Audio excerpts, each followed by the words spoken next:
I took all this meeting because there will be a long hiatus of holidays, and I am not sure if I could talk to you again earlier. You know, some of my relatives, yung mga babae, the women, were asking me, even from the States, the residents of the United States, why did you have to include the relationship between De Lima and her driver? Now, the crux of the matter is, if I do not talk about that relationship with De Lima to her driver, then there is no topic to talk about. Because what is really very crucial there is the fact that because of that relationship with her driver, which I termed immoral because the driver has a family and a wife, that connection gave rise to the corruption of what was happening inside the National Penitentiary.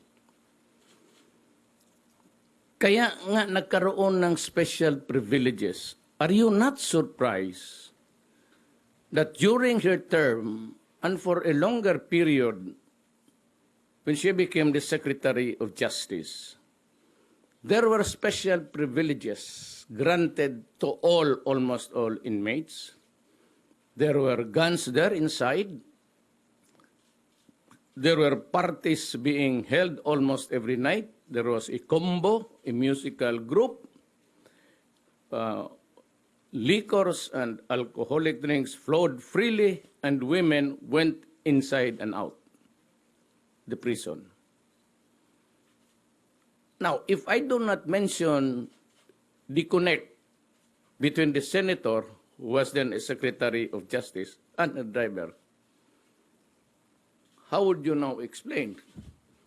How would now I explain to the public that these things happened, the partying, drugs, and even cooking shabu went well, unbridled, unhampered, because of the driver himself? Would you think that a driver of a Department of Justice employee could have allowed these things by all and himself? These illegal things which you saw on TV almost every day for about a month?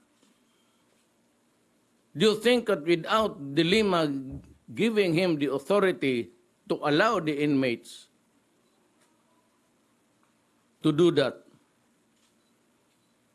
all of this could have only happened if there was the go signal from the head of the department, which is the secretary. Barlaan, is there his name? Yeah, Barlaan. He was also one of the bagman. He was also, there's another fellow there. Undersecretary, all of these things happened under your nose, and shabu was floating inside, and it was being, and what was really painful, and that's the reason why we knew, and I know, because they were trafficking shabu from the inside. Were it not for that authority, these cell phones and everything else, the guns, could not have happened. Now, I am now warning everybody connected with the Bureau of Prisons in Muntinlupa. All the guards there and the supervisors. Because if you do not tell the truth before any committee of any governmental body, be it the Senate or the House of Representatives, be prepared to be charged. For what? That is serious negligence of duty. If not, I hope it is not that you were in conspiracy with the prisoners. You were there for almost all the time that these things happened. Do you mean to say that you did not report it to your superiors? Or you allow these things to happen by yourself, only your authority and nobody else's? Then be prepared to be investigated. Because I will charge you for negligence of duty or under the revised penal code for conspiring with these guys to precisely act the way they behave there inside the prison. It could not have happened without your connivance. It could only mean conspiracy. Now, if you are not ready to tell the truth, I said, be ready to be ousted. You're all invited in the meantime to go to Basilan and find your places there and in Hulo. You're going there. Kayong lahat, I will be assigning you there. In the meantime that we are now waiting for the House of Representatives, which is also conducting its own inquiry, I urge De Lima to proceed with the investigation. And I would like to invite, there's somebody, sir, who told me there was this UN expert that Duterte is not doing enough. To come to the Philippines, have a conference to me in public. You can ask your questions, all that you want to know. But allow me to ask you also. You seem to be characterized as a UN expert. Fine. I'm just a simple trial lawyer. So why don't you come here and let's talk about what you are talking about. Extrajudicial killing, I will do the explanation in public for international release if you want. For the things that really happened during the criminals and the police in operations, punitive operations, police action, I am willing to answer all of them. And I said, I assume full responsibility for what happened because I was the one who ordered it. Now, my instructions at the very first day of my term was that go out and hunt for these criminals. Arrest them if they surrender peacefully. But if they put up a violent stand, then you just have to kill him. Because I do not want people in government dying needlessly for doing his work. But you will then be leaving behind a family and children. Now remember today, we lost another policeman. On the average, on the national scheme, we lose about on the average, 2-3 police officers killed in drug operations. Now, I want the law expert to come here and to count the numbers of deaths also incurred by government with his fingers to guide him how many deaths were caused. For the extrajudicial killing, they say, it's not the work of the police to be wrapping people with plastics and put them in the bag. That is not the job of the police. I just told him that one bullet will do.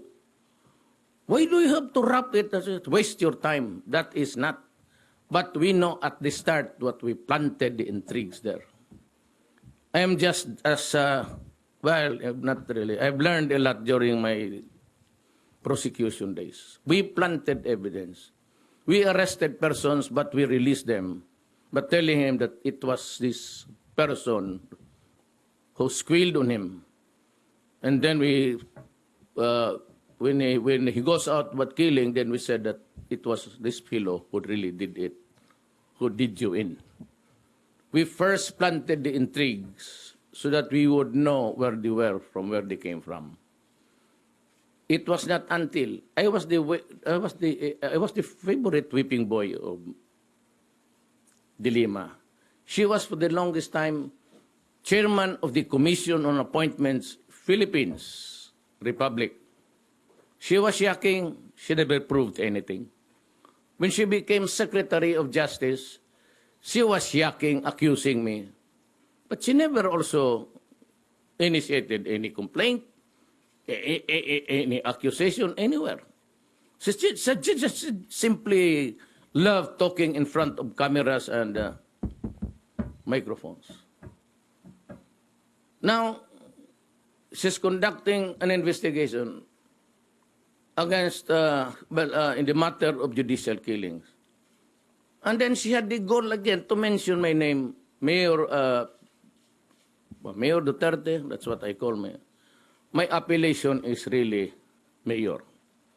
That's my nickname, so you call me Mayor. Do not call me President. I'm not used to it. I've been Mayor for 23 years. Just call me Mayor. I said, Mr. President Duterte, follow me as I start my probe. Good. Then we will have to include all.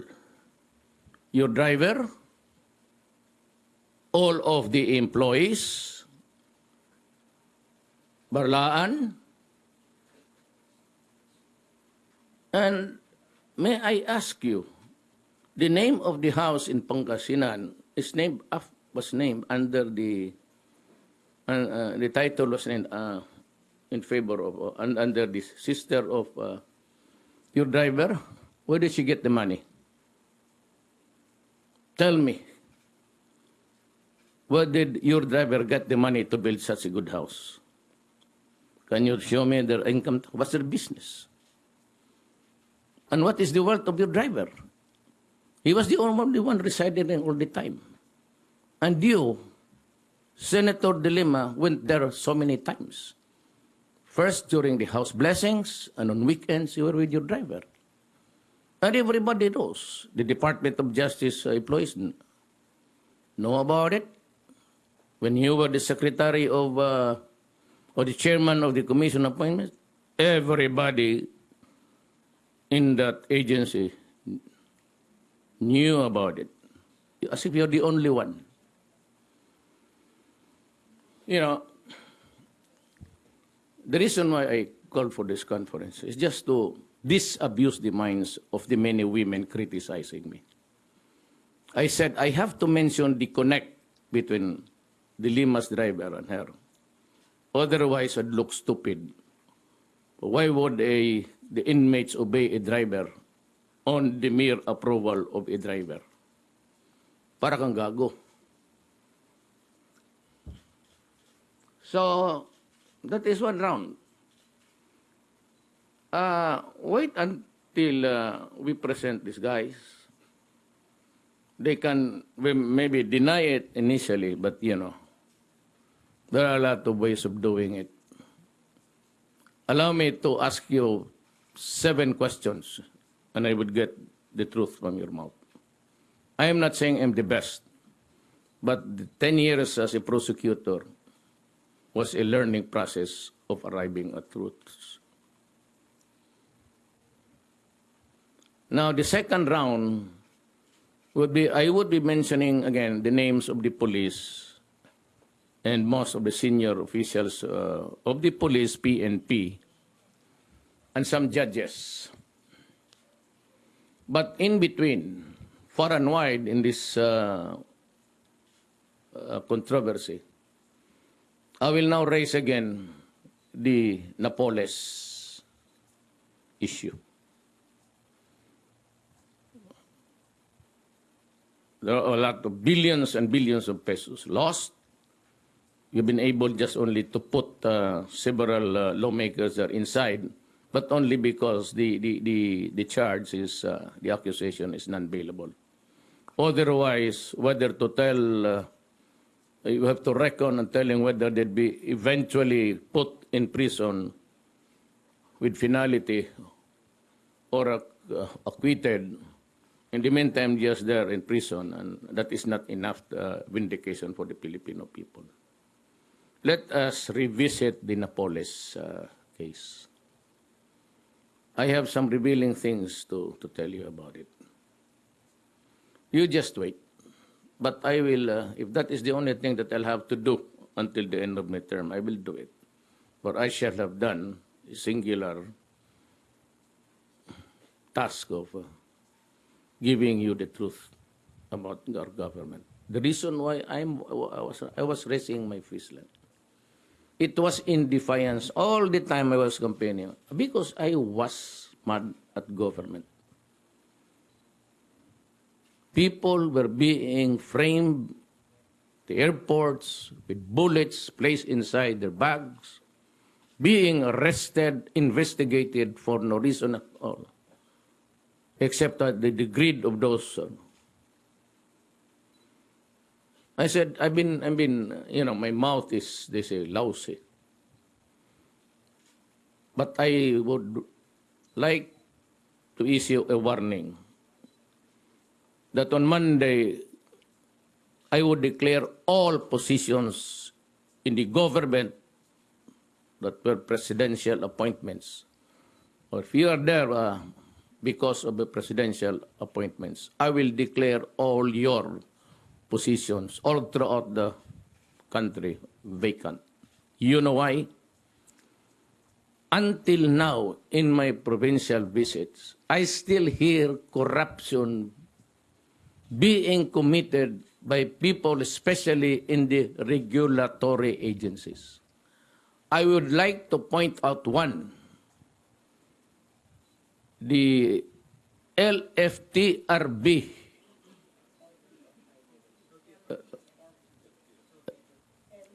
LTFRB, the regulation board, LTFRB.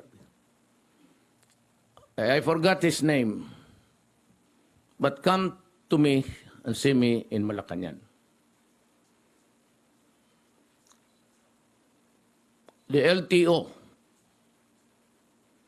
and those who are appointed to the positions of LTO, except the career, consider your positions vacant as of this hour. All of them.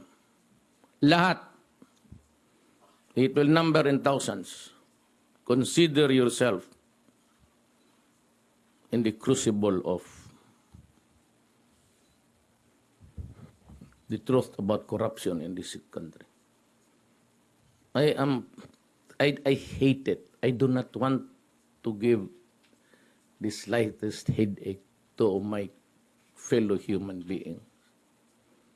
Rodrigo De Lima, farthest from my mind is to derogate your person.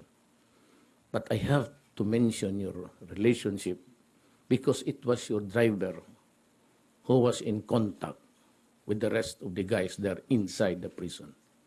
And eventually, Senator De Lima, it was your greed and your immorality that did you in. Hindi mo na matago yan. It's all loose. I think it's beyond your control already. People are willing. Even the employees of that penitentiary. SAF took it over. It's now under the police. But remember this, when we start to ask questions, you better tell us the truth, or else I will charge you all, superintendents, wardens, supervisors, a case of conspiracy to commit a serious wrong, or at the very least, seriously neglecting your duty. The Napoles case should deserve a second look. For us also, it involves corruption and dilemma. Any question? Yes, Bigornia. Good morning, sir. You are the top notcher, always the first to raise your hands. You must be good at the exercise of doing it. Go ahead. Sir, De Lima had a press conference yesterday, and she said that she's willing to resign and be shot in front of you if your allegations are true. She said all your evidence are fake, false, manufactured, and perjured. Same here. I said, I'm putting at stake.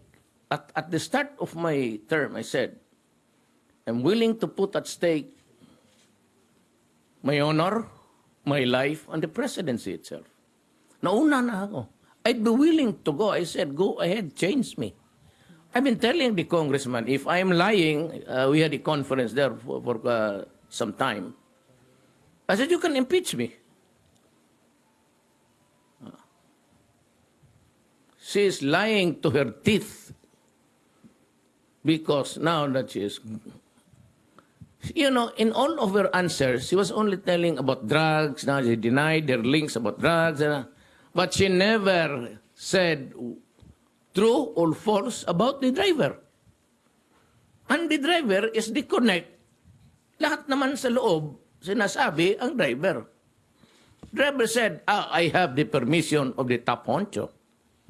So that is why. Now tell me, De Lima, when I testified in the Senate 2 years ago about the rice smuggling of the city and at the behest of the BIR Commissioner Kim Inares, and I said, Rudy and Nicole, please help us in finding out who's behind this rice smuggling.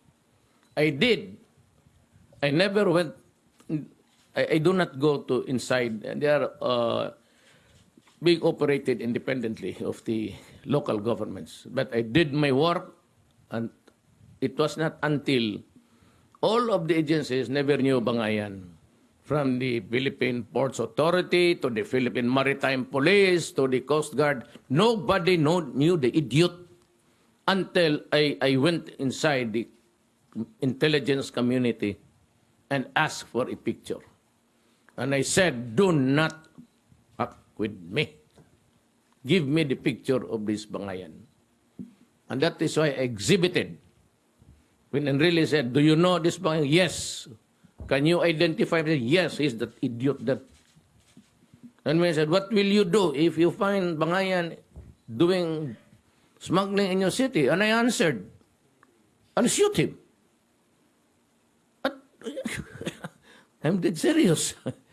If you do it again there, I'll shoot him.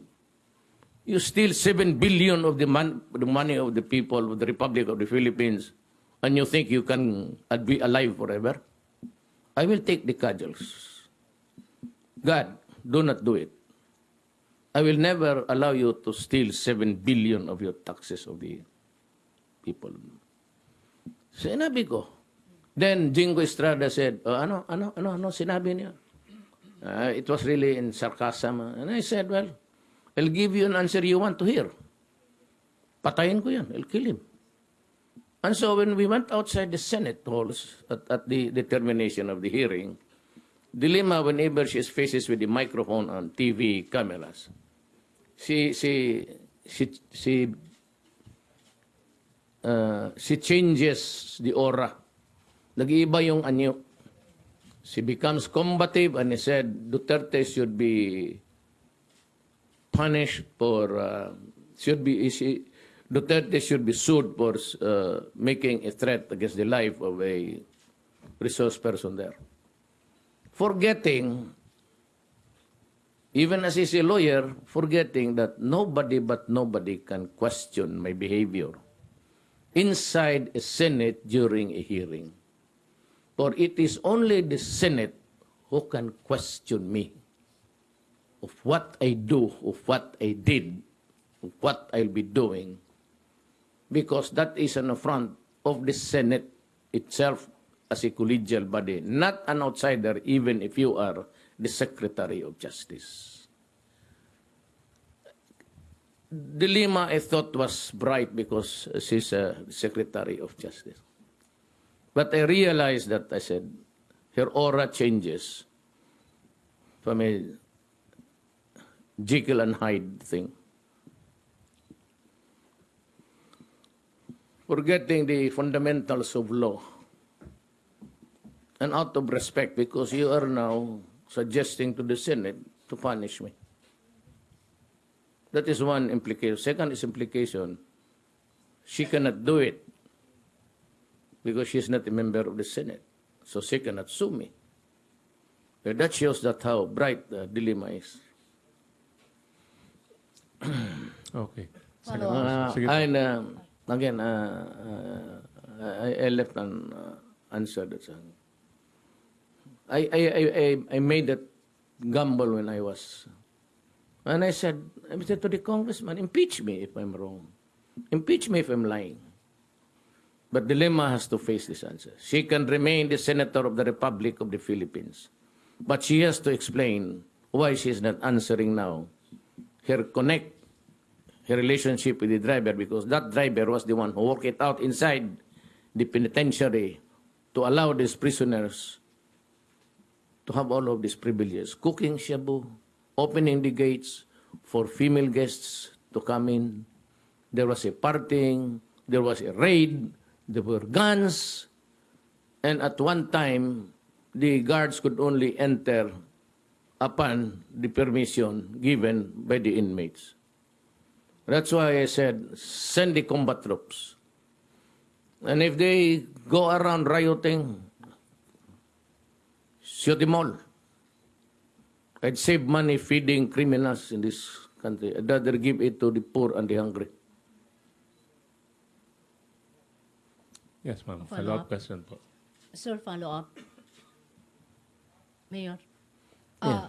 In the same press conference, you said she got a call from the driver about a month ago, and he was afraid, and he supposedly expressed fear that that something would happen to him, and that he would be used as a witness against her. So why would he be afraid? If there's nothing to hide, the predicate if afraid if he's going to be used. So why be afraid if there is nothing to hide? From the semantics itself, from the wordings itself, it's very loaded.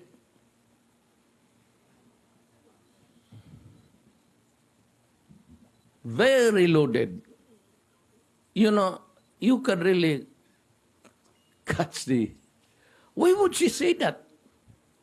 That she is afraid that he would be used as a witness against her. Why give importance even to the statement if you have nothing there? You see that we're mentioning it at all.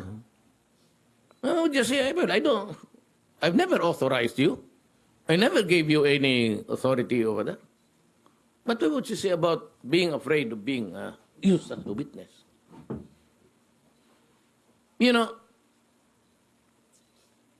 Dilemma we cannot use it as an evidence in court because that would be illegal. And I would not say I was the one who made the intercepts. It was given to us free by another country friendly to us. Even the ATM and the calls emanating from Muntinlupa to his driver.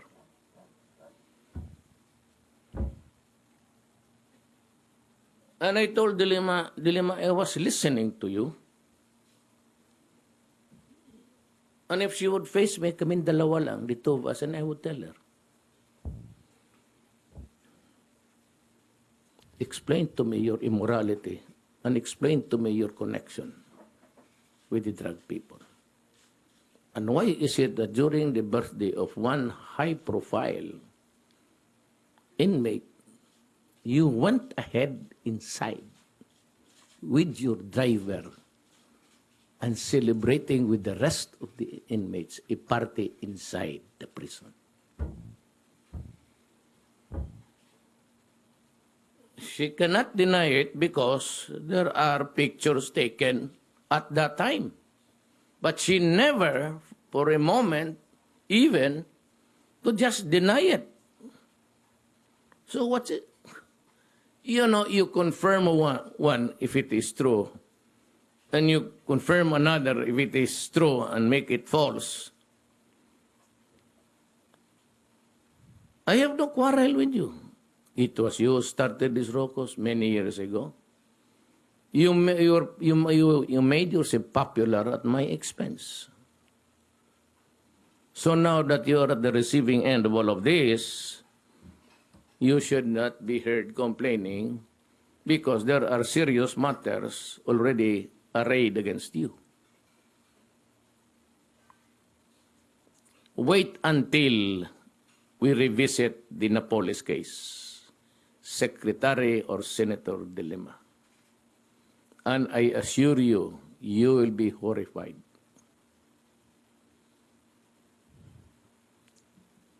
Wait until that probe goes along, even in your own committee. Because I will start to mention the names of those you ought to subpoena and to appear there to testify. That the committee that is being headed by you.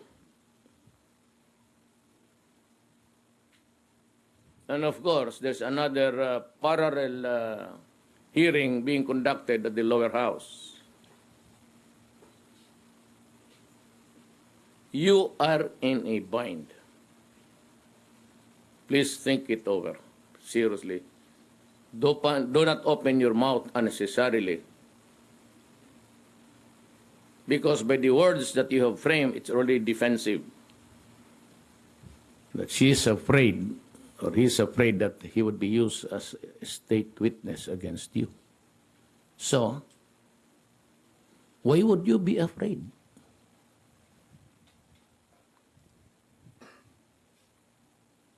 There's a psychological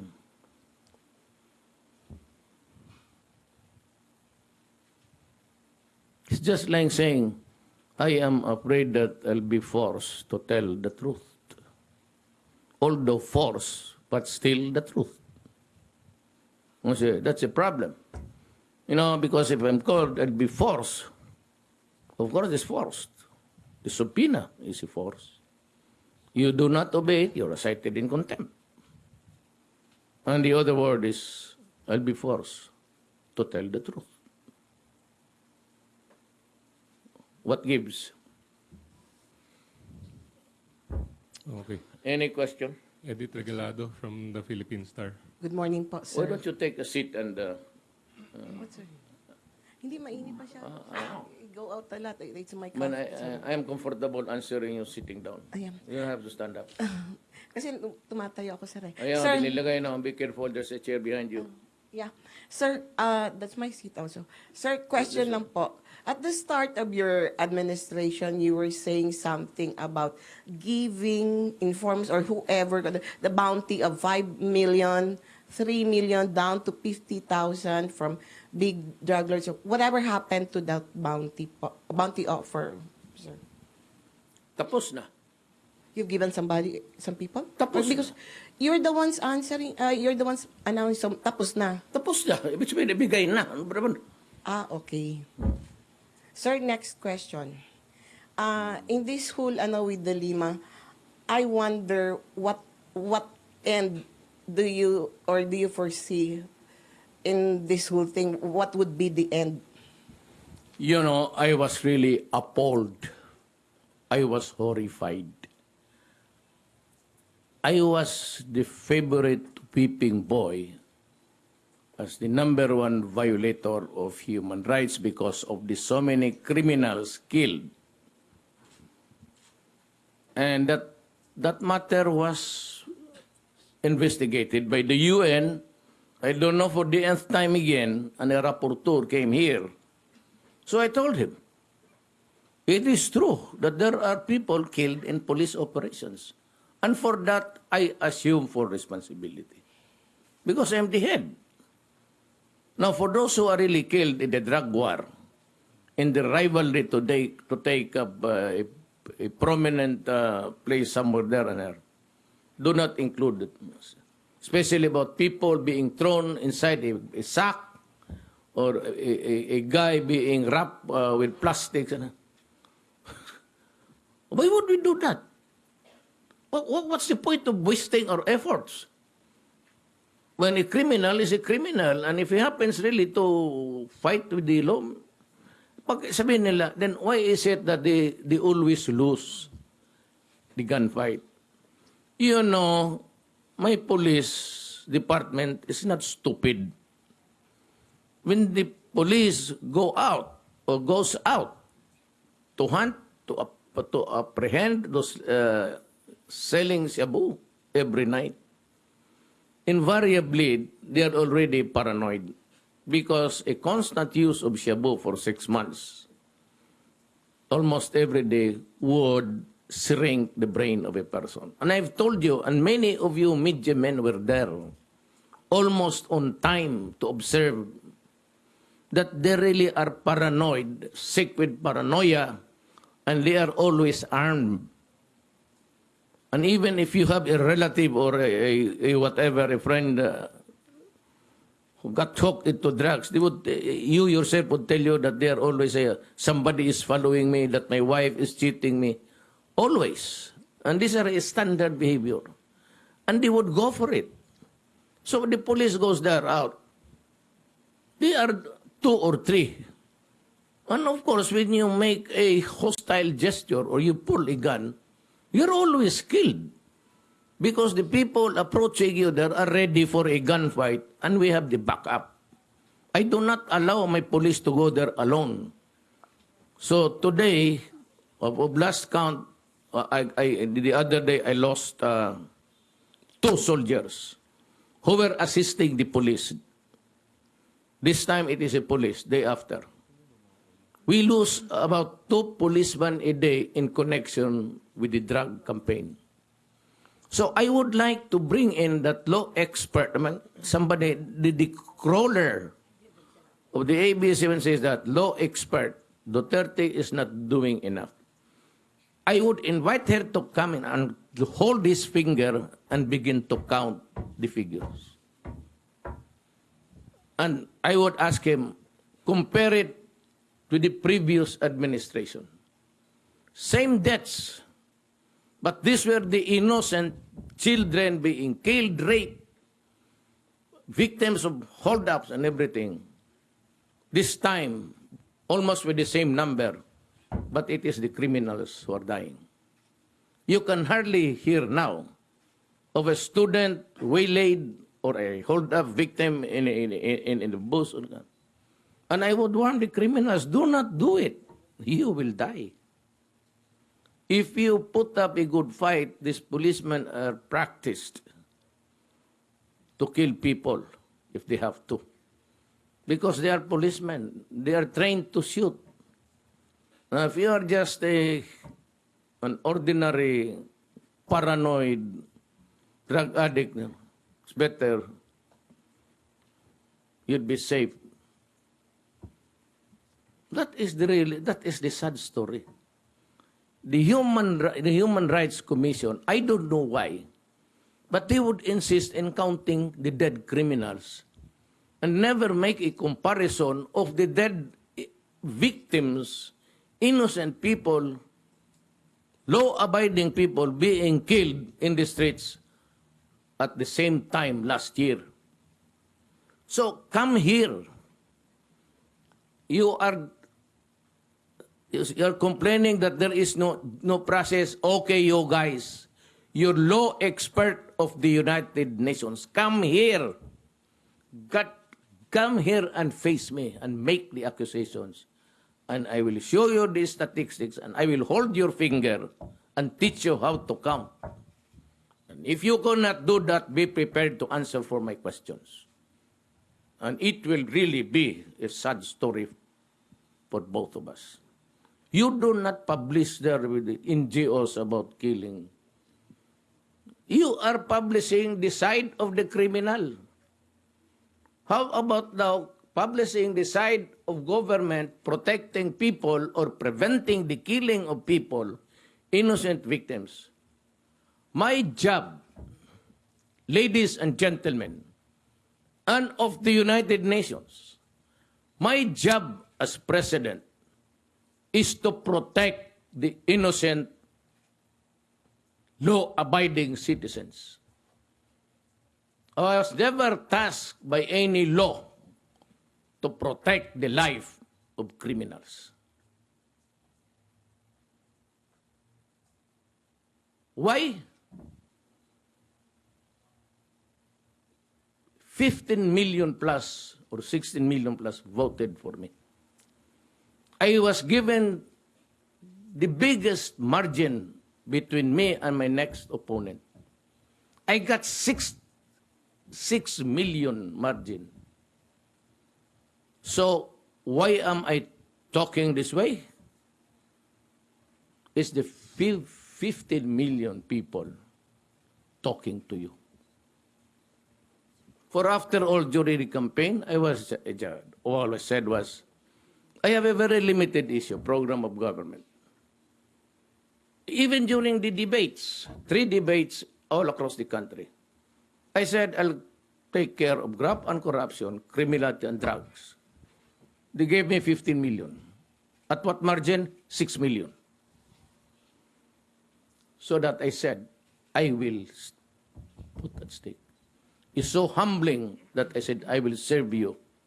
People of the Philippines, I'll put at stake. I said, my honor, my life, and the presidency. Sleep on that thought, and you'd maybe understand me better. I was never born to protect evil. I was born in this universe to suppress evil. I was not raised by my parents. I did not go to Roman Catholic schools and Ateneo in San Beda and taught how to protect the evildoers. I grew up and taught by my parents to be on the side of fairness, to protect the good, and to take care of your country. I am now 71 years old. I am on my way to my sunset days. If I go to hell, I will bring all of these criminals with me.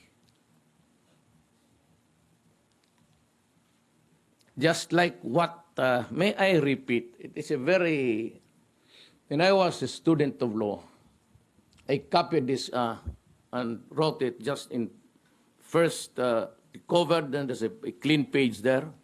Then you have the title of the book and the author. And I copied it with the revised penal code. I copied it with my handwriting. I lost the book because there was a flood. I used to live but that was the only house that I can afford. I live beside the river. And all of you, you know it because you were there to cover that event. And I admire very much this man. Maybe next to my father, he's really my idol. And he said, if I were to try to read, much less answer all attacks made on me, this sharp presidency might as well be closed for any other business. I do the very best that I know how, the very best I can, and I mean to keep doing so until the end. If the end brings me out all right, what is said against me won't amount to anything. But if the end brings me out wrong, 10 angels of God swearing I was right would make no difference. I'd still be wrong. With that message, I'd say thank you for listening and I go home. Okay. Marami pa ba? Last two from Edith Caduaya of Rappler, and then Tricia Tirada of CNN after. Sir, clarification, Mayor. Will the vacancies at the LTO and LTFRB include the cabinet secretaries? Will there be vacuum of leadership? Look, I cannot go after each and every one of them. It would take, I said, if I will answer all the attacks made on me. If I go there every day, I would not have time to be president and sit there and make crucial decisions for the country. So I will declare all the positions. There are the assistant. There's always a deputy or even the first clerk. They can take over until such time I decide whether I will dispose of you or not. But you do not. I gave you a warning, the Filipino people. Stop it. I promise the people, the 16 million, I will give you a clean government. It will be clean and it would maybe along the way costs the employment of some who are really corrupt. If I go there once, twice, and still I hear about complaints, and if you are a presidential appointee, meaning to say, I appoint you, or you were appointed by the previous president, but the appointing authority has the power to appoint and the power to dismiss without any reason except that loss of confidence in your ability to deliver your mandate. Follow-up, sir. They're saying that there's a procedural problem and a systemic problem within the two agencies, which cannot just be corrected, sir. It's a problem that's in the system and the structures, maybe the functioning or the aberration in the system or the flow of that work. I really won't mind. But if you are there to commit corruption day in, day out, please get out. Thank you. Okay, Tricia. Hi, sir. Good evening. Sir, you mentioned earlier about you monitoring some conversations made or calls made inside. No, I did not. I said I heard. Okay. We do not have that. We do not have that capacity. It was done by a friendly country, which I cannot reveal for the simple reason is that I just cannot reveal it. But wiretapping in this country is illegal, unlawful, and there is a penalty for that. But if you just happen to hear, and it is not to your doing, we do not have that kind of thing that you siphon from the space there outside conversations of human mortals in this place, in this planet. Sir, second question about the Napoles investigation. What could be now, sir, the fate of the senators implicated in it? Ano po yung possible na mangyari given the information? Well, I said they might as well because it is connected with drugs. You might as well what, sir? You might as well allow it. I mean, I'm referring to the committee on the lower house. Itong sa Senate drugs. Ito naman, it's open to corruption. Wala, drug, and corruption in government. So you might as well include it. The word corruption is there. So why limit? Go ahead and let the chips fall as they may. Okay, last question from Jonathan Miller. Yes, sir. May I help you? Mr. Mayor, Mr. President, at the risk of being shot down, the numbers of people who have been killed on the streets of the Philippines since you came to power 6 weeks ago have risen to around 1,000. Now, I know you have been contemptuous of your critics, but they are accusing you of unleashing a national death squad. Where is this going to end? Because some are saying that the social fabric of the Philippines is at risk here. Good. That's a very good question. Because at the other past, in the distant past, no police was ever willing to really work and risk his life. You know, it was a practice before. That's why I said I take full responsibility. You know why? Because they are now encouraged and even brave enough to have a shootout. The standard practice in this system of government is that when you accuse him, they would always file a counter-charge and say that there's due process or that they were unarmed and anything, any answer that could give a leverage. And ordinarily, and you can check this out, in the courts, they have to use that leverage against the poor policeman. Now, remember in this country, no lawyer is provided for the policemen and the other men and the security officers when they get into trouble with the law. They are left at the mercy on their own. That was the policy before and in the previous ones. They are left behind.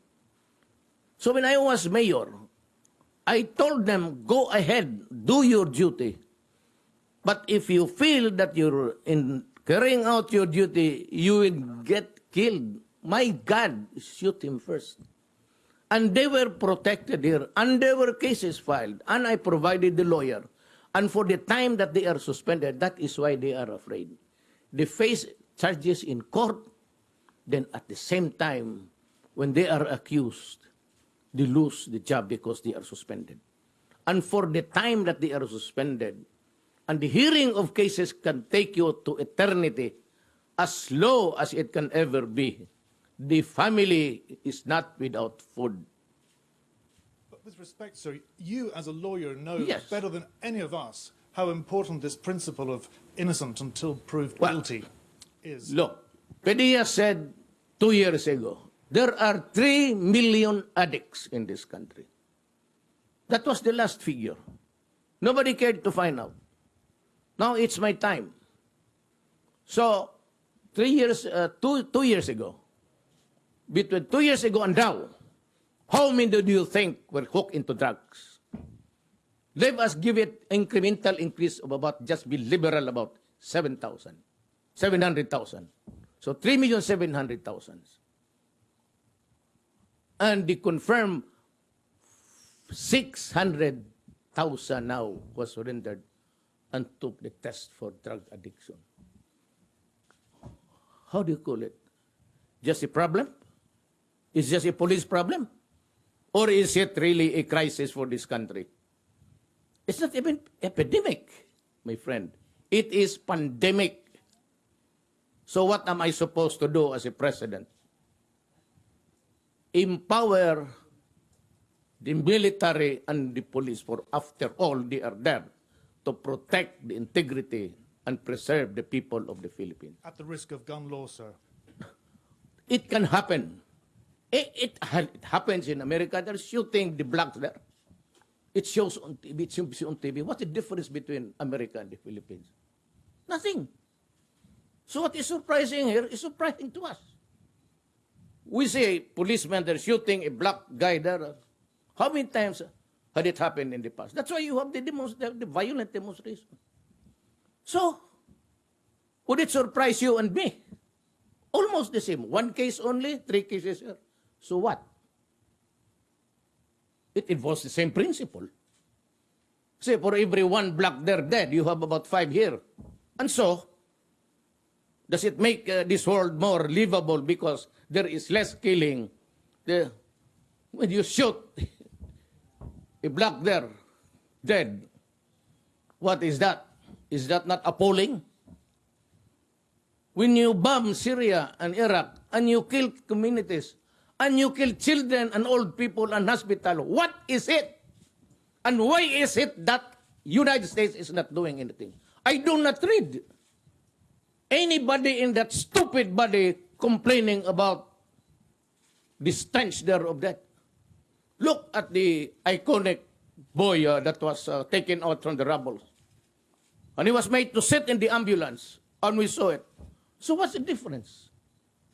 Life of a criminal, or maybe he was really robbed out. We cannot discount it. But what do you think what the Americans did to the black people there? Is that not robbing out also?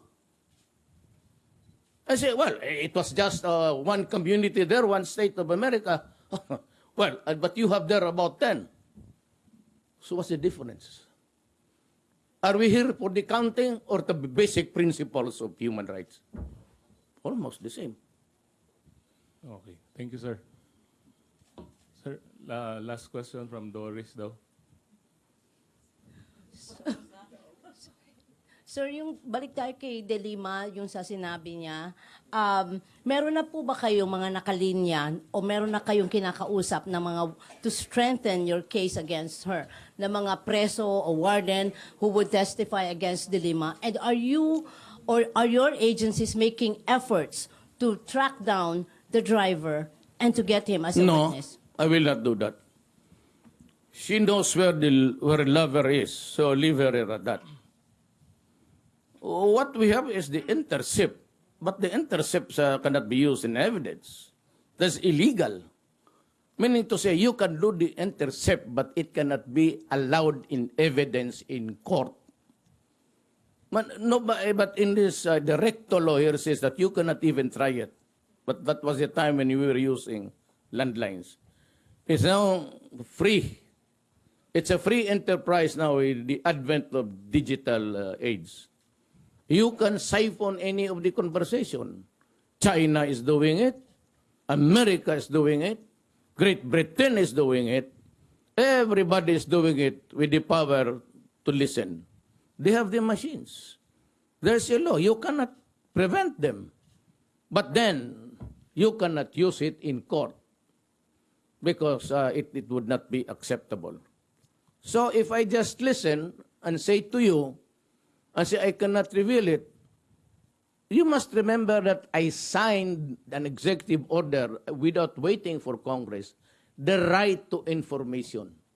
And in that executive order, I allowed everybody to even to look at the diapers in Malacanang. You have now the access to all documents you need to know if there is corruption or not. And that is my desire to do away with corruption. Now, can I now go to court and file a case? No. That is not my job. My job is in the higher, the President shall do everything in his power to protect public interest. As President, I got this information being a privilege as a President, but I am not required to prove it in court. That is somebody else's business. Okay? So, that's one. The second is, I have every right now to tell you, because you were the one, the media, bugging me several times. We met in Cotabato, everywhere you were. Who is the next mayor, senator that you will reveal connected with drugs? I said, there is one. And I told you, wait, because I have to do something about this. First of all, you have to ask the permission from the country who provided it to just mention it without naming. But that country is really also mad at De Lima because he's involved in drugs. Every country is mad at, even China, they even execute people. Indonesia, Malaysia, they hang them. Philippines have been asking for the restoration of the death penalty.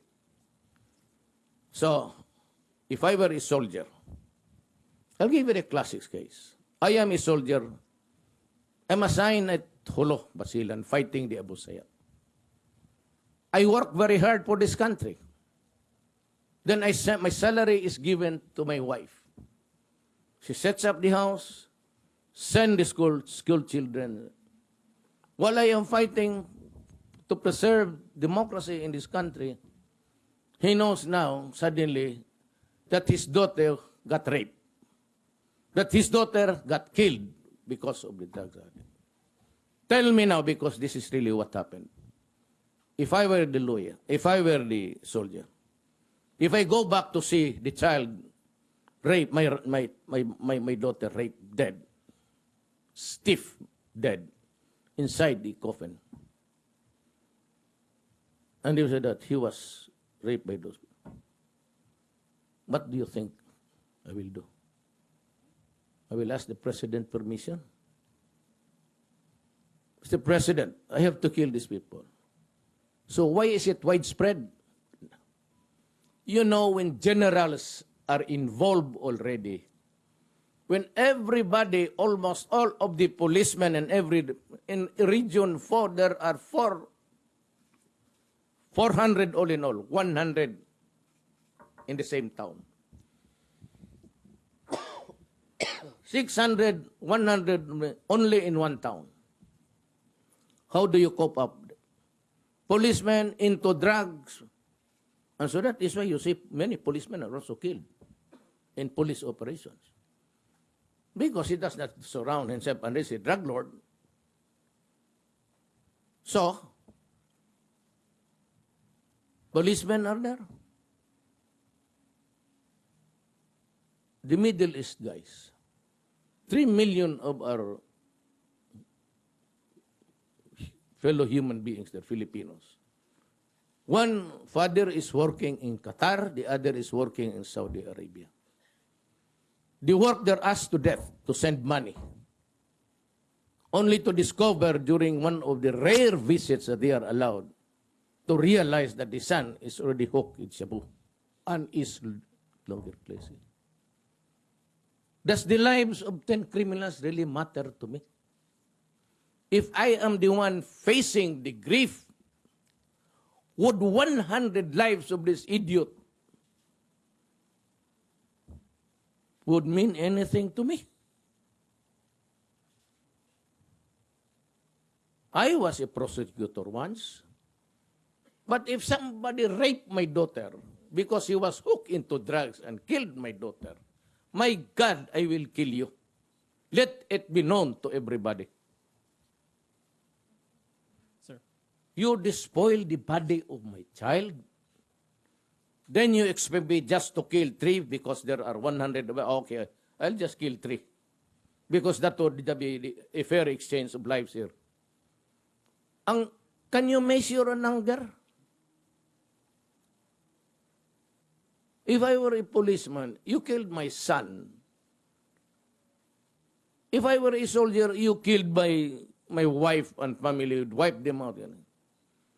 Could I measure that anger by just about maybe 200 lives? Even the Americans thought us it's good. Charles Bronson, he was a Death Wish? Or what was the movie about? He was a cop, he was a vigilante, just like Clint Eastwood. They reflect, actually, they are the mirrors of life. They mirror the lives of everybody. Do you mirror Duterte Harry, sir? Do what? Duterte Harry. No, in the sense that I do not believe the crusading justice there. It's far different. He has his own duty as oath to protect. Mine is a larger. I have to protect a country. He simply is appalled, and he has pity to the fellow Americans who die needlessly in the hands of. They are law-abiding citizens. They do not carry arms because they obey the law. And yet they are waylaid, they are killed for nothing. They are being, there's a stick up, and you see, there's a camera, there's a lady going out of the apartment, and she ends up dead. So, on the average, that policeman has that paradigm of, what's happening to this fucking thing? Then, the serial rapists are sent to jail. After 2 years, they are allowed to go out. Then they go out, they look for houses with open windows. Nobody's there except the daughters or the children. He goes into the room, carries the child, brings her to the nearby woods, and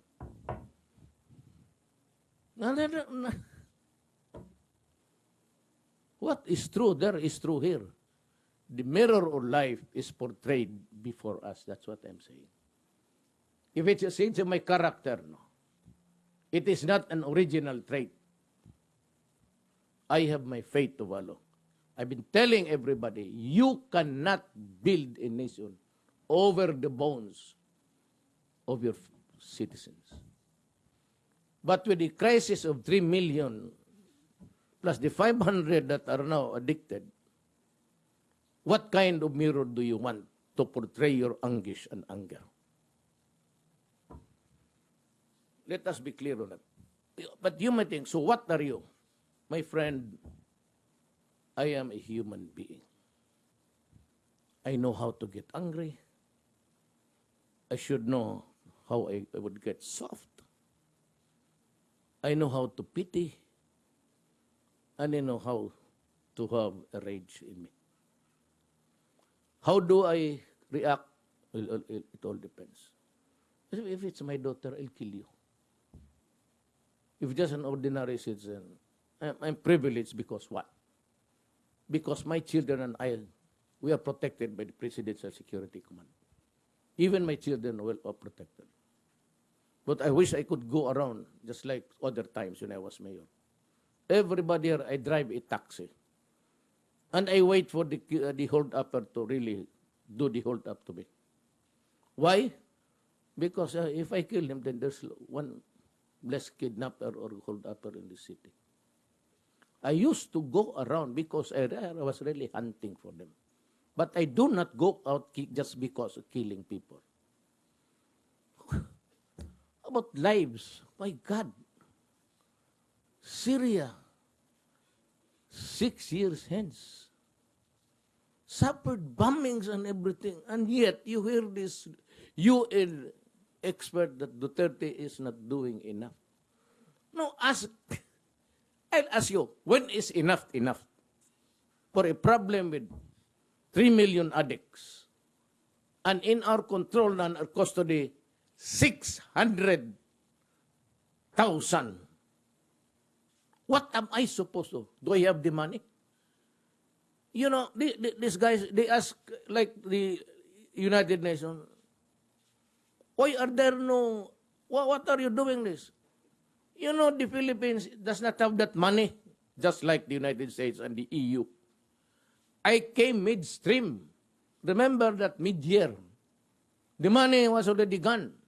I am faced with this gargantuan problem of dealing with this. But the program is there. You cannot get out of that budget. It's yearly. So where do I get the money from this budget? They are all programmed. If you get some money out, then you rob Peter by paying Paul. You deprive this one department with their money. So because there is a need for that immediately. So you rob whatever is programmed for the people, you rob Peter to pay Paul.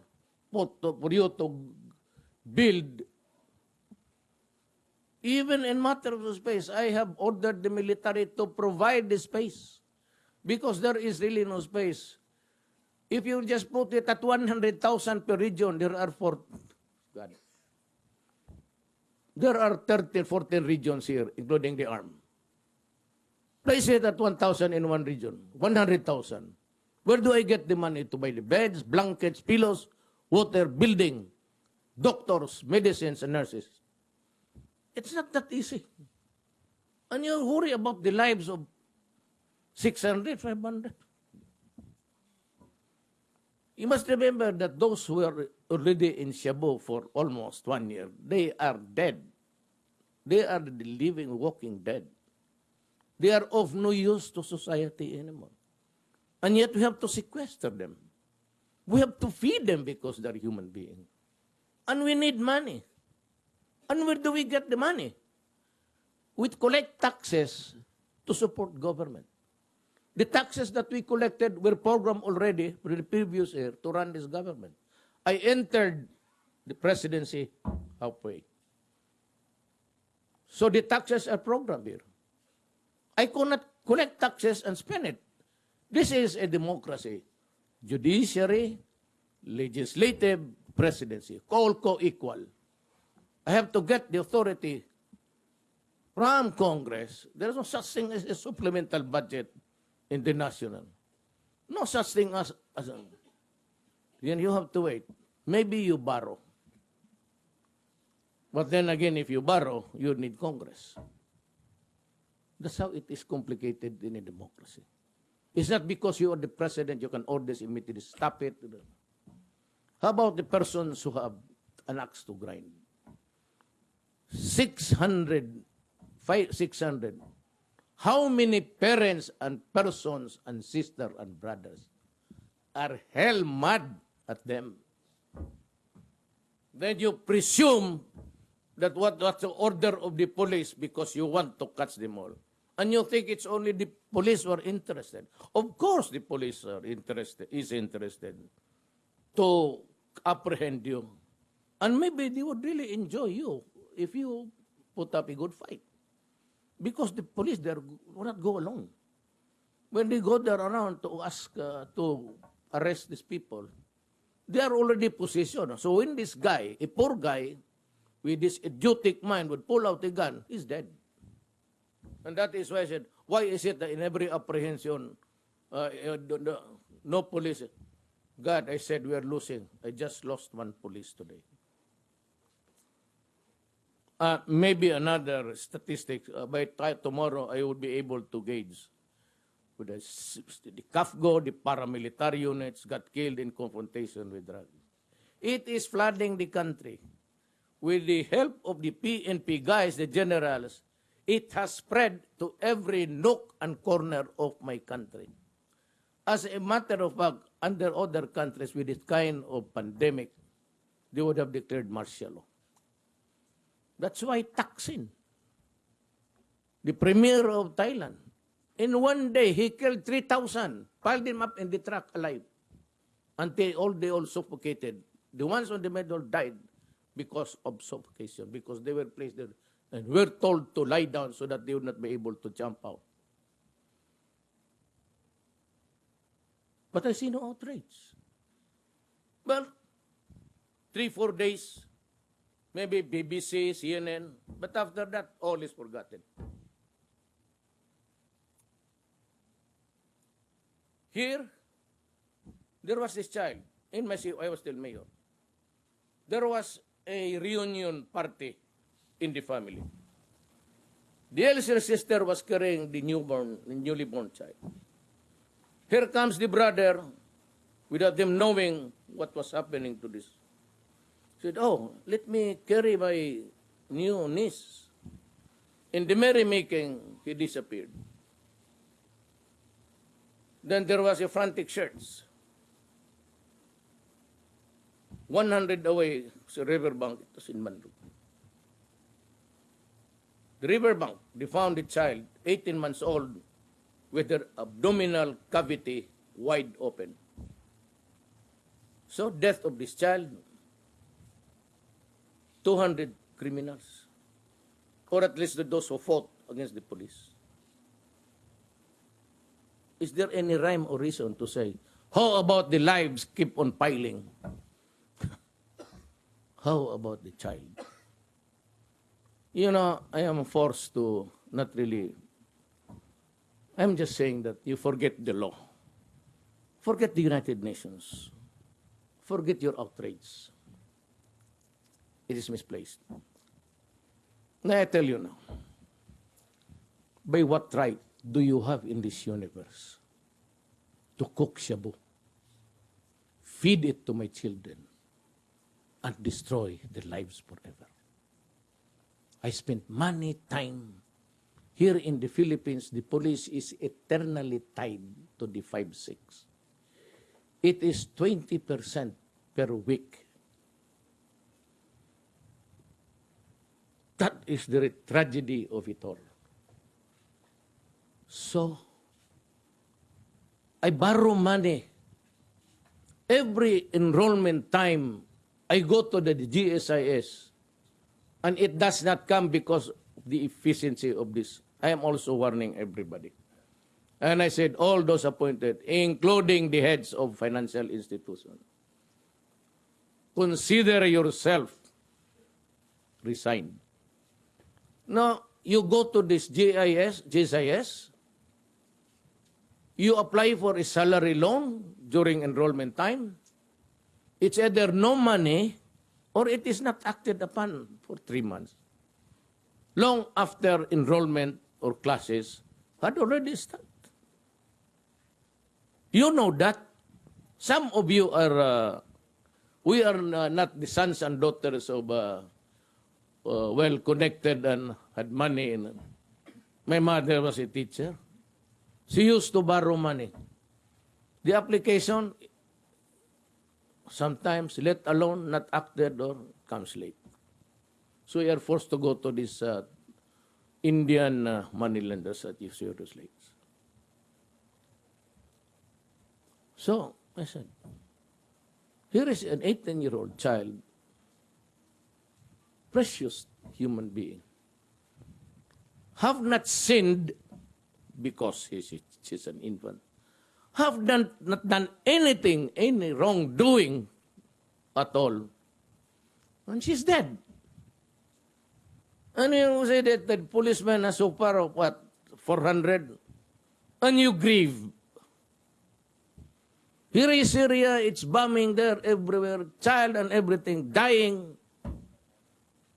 Nobody's complaining.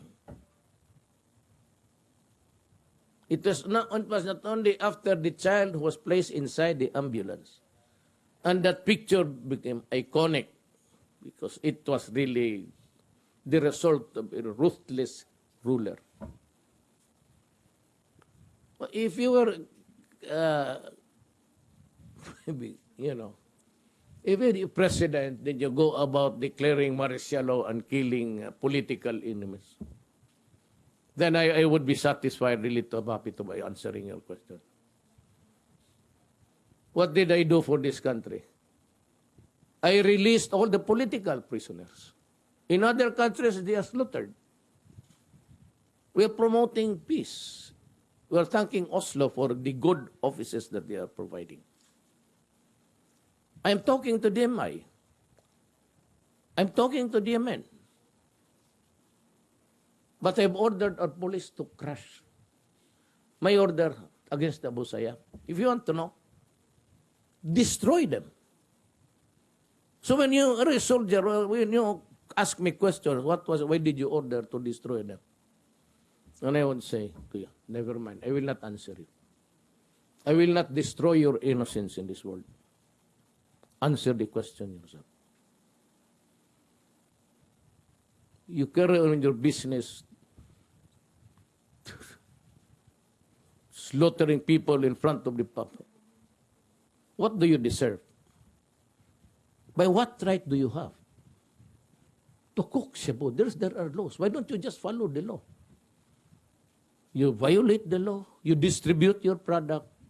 Make our children crazy. Our investment. Now, why? Human nature. Let me lecture. Why? Because we are poor. We cannot afford these houses where we send our parents, old parents, that caregivers and home care. I am not that rich. I have enough money to sustain me in the hospital and maybe the oxygen but it could not last for 1 year. Given maybe 4 months. The best equipment and the best everything. After that, zero. If I get paralyzed, who will feed me? Like any other family, who will feed me with the spoon, with my mouth hanging open? Who would buy the oxygen for me? If I get diabetes, hypertension, cancer, who will buy it? I am happy I'm happy if my wife gives birth to about 3-4, that's the average of the Filipinos now. Because I know that when my time comes to be old, they will take care of me. You destroy me with drugs, who take care of me? You destroy me in advance. Now, I ask the question, do I have the right to destroy you? In advance also. So that nothing of the sort will happen to other families. If we have only one son, one daughter, there's a lot of criminal because there are many people roaming around. They have to have this fixed, or else Now, my other son is killed. My daughter is not that successful. So when I lay there dying, nobody even feeds me. And I walk the streets, just like in America. There are a lot of guys there. They slept up. We do not do it in the Philippines. Even how poor we are. You do not see much of old people roaming around. Because however poor we are, we always take care of our. If that is, if it's only the food that's available, then we give it to our children or to our mothers. We can even go hungry. Feed the child first, then if the mother or father already old, wheelchair bound, we feed them. Never mind us. We can always take the leaves and put put some salt there. That every Filipino is sick with kidney. We use so much because to tide us with the taste of the food that it's only us can afford. Next question. Mr. President, yeah. Sir, just to clarify, yung government appointed positions that you just declared vacant po, all departments po yan, not just LTFRB and LTO. No, yes. Government. Sir, including cabinet positions, sir, cabinet secretaries? Hindi ganun. Kakaaga namang makurap yan. Yan. So, buong umalis. Okay. So pagdating ng Monday, sir, declared vacant na po yan, how will the government function then, sir, by Monday? Saan pa lang yung deputy? Bakit pa kami mag-appoint ng assistant kung just like me? If I go today, you look for Robredo. That is how we work. If you lose the president tonight, then you go to the house of Robredo and ask it to report. Ikaw, yung manager ninyo, yung station manager, if she gets cracks up, then there's the assistant manager or the most senior. Just like that. So what's the problem? That's why we have the bureaucracy. You mentioned, sir, about 1,000 positions po yan, sir. Sobra yan. Sobra yan. Pero unahin ko ito. I want that LTFRB to report at his convenience maybe this week.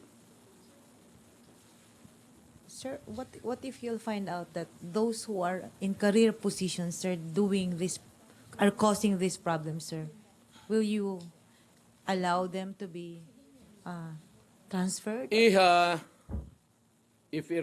a rule is enforced, it must be enforced against all or none at all.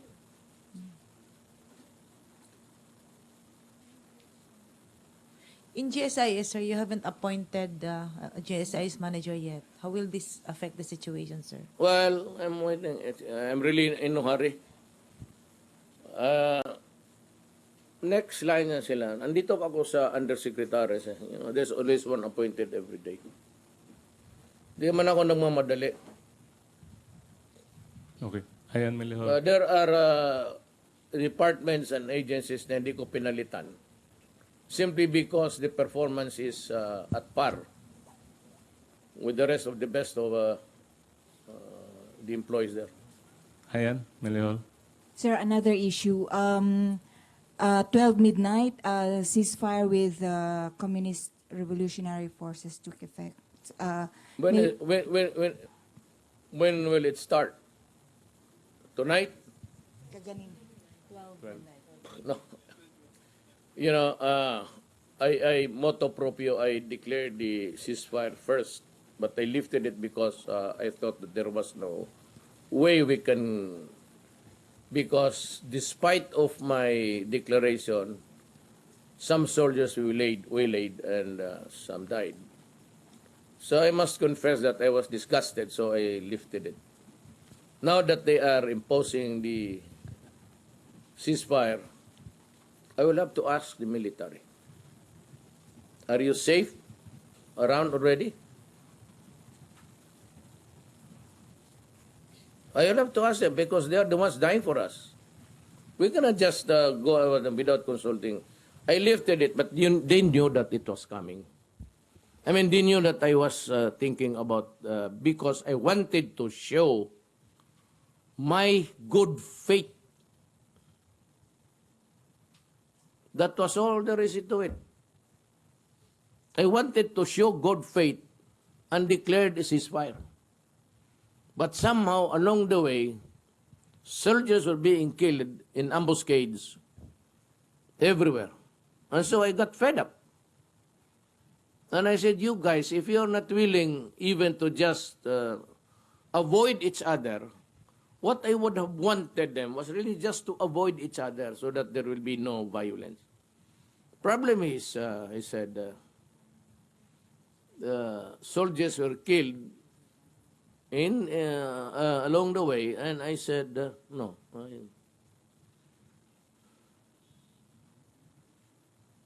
Now, as to whether when I will declare the ceasefire, I will have to consult the Defense Secretary and the commanding generals of the Navy, Army, and even the police, Air Force, and will tell them, are you safe, or would it be safe for a country now to declare a ceasefire vis-a-vis with the government or with the Communist Party of the Philippines? Because if I feel that it's not, then it's not high time really to do it. Give me an assurance. What I would like to see really is for the two panel, government and the Communist Party, already talking over substantial issues. No problem with me. I said to show good faith and that we wanted really peace, desperately, for this country. And I've been successful in convincing guys of the MN to just come to a negotiating table and talk. So my problem now is the Abu Sayyaf, who's been, every time Abu Sayyaf does that thing, you put to shame the country. And I can only, since I am the president, I can only suffer that much. I hope I do not have to go there to destroy them. But there will be no negotiation, no forgiveness, no nothing. Crimes against humanity to such a thing. And just like in the Middle East, they burn 20 women simply because they refused. She refused to have sex with them. If you place me there, then that scenario that you are afraid of that I will do will really happen. If I were a commander of the forces there, my orders would really be, go in and you go out. I do not want to see anybody standing there. Given that kind of situation. Here, the biggest hulabaloo here is the drug problem. That's what I said. Who gave you the right to cook shabu? Feed it to my family. I will ask again the shabu people, who gave you the right for those crazy guys? What have I done to you as a father of the child or the mother? What have we done to you? Why do you do this to our children? Anong kasalanan namin? Anong nagawa namin sa iyo? What have we done to you to do this to me and to my children and to my daughter and to my son who is already crazy? Remember, I went in warning everybody. I said it could be bloody because I knew that the police would now be equipped with a certain mindset that they will be protected by law if they go in and have this, you have this violent confrontation. Because before they were afraid of these human rights, and a lot of them lost their jobs because they could not even have a lawyer to defend themselves. You know, your Philippine journalism knows that. You know very well that it has happened and it will happen, but not during my time. If you are in police, you are into kidnapping, drugs, look at what happened. So you end up dead. Because you're a police, you have armed, maybe you does not, nobody does would give a hoot between you are dead or alive. You will, I told the police, and that was my statement, you will be the first to get it. Because there will be a confrontation, because I will insist on the police to go after you. Time was that nobody really wanted to do it. Remember, I was not yet sworn in as president. There was this party in Pasay. They distributed drinks that was a deadly mix of chemicals. 5 young men and women died. So nobody was really, except for the reporting, nobody was there to order. And I got mad, and I said, putang ina ninyo. You just wait if I become the president. You will prepare to move out because I will assign you to fight with the Abu Sayyaf or feed you to the mouths of Abu Sayyaf, if that is what it takes. So these officials, these LTE regulatory bodies, be prepared to be assigned in Hulo or in Basilan. I was there. So nobody moves there without a gun. And so you deserve the ambience. Enjoy the environment. You have only yourself to blame for being corrupt. I told you before, I was very emphatic. Stop your drug now. Stop corruption now, or you will suffer. Do I have to make myself more clearer with that? So the next time you find something, they're dead. And the police say that he was killed in a shootout. I'll just have to take the word for it. Anybody was not doing. I said, I'm reminding you of that Pasay incident. Before I got mad, tell me now who was operating there to solve the crime. Okay? You ask the Pasay, they say that is the jurisdiction of the narcotics. And if you ask the PDEA, they would say that it's the police there within their EOR. You see how they were fucking the Filipino. Nobody would take jurisdiction, and nobody would. I said, God. Or maybe because it was the police themselves doing it, and so nobody was interested because they would not fight. If General was there, just like Luot, or how can you be effective during the time of corruption of Luot? He's a police general. He's a millionaire. He's enjoying. He's swallowing in his filth of his riches there, and he has filed a statement of assets and liabilities, 100 million pesos. What is your business to have this 100 million pesos? Those are the declared. How about the undeclared? The liquid cash. Those stored in your basement.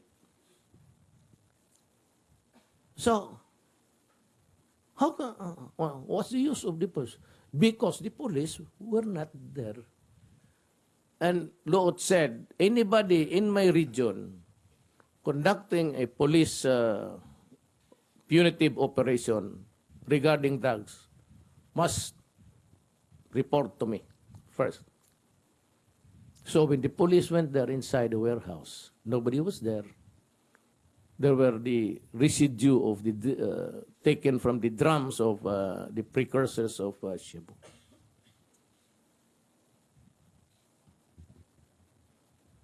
So, drugs flooded this country.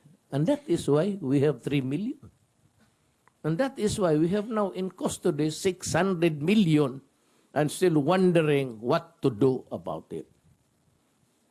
Now, there are countries offering to help, and I appreciate it. China has said, we will help. I said, thank you. And they said, just point out the place and we will help you build it. So, I told the Chinese, we will remember you for all time, for the things that you're doing for us. They were the first country to offer it, actually. Let me be very clear.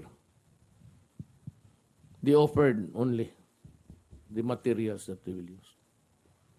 Do not connect it with the other topic that we were discussing earlier. You know, sometimes journalism can take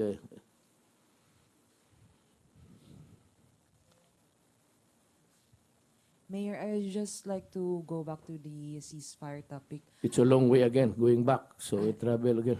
Okay. Kasi, Mayor, okay. Mayor, kasi po, nag-declare na rin ang kabila, ang red ng ang kanilang sariling unilateral ceasefire effective today, August 21. Apo, I just want to hear a comment from it, from you It po. is not yet 21. 21 na po. Ngayon? Opo.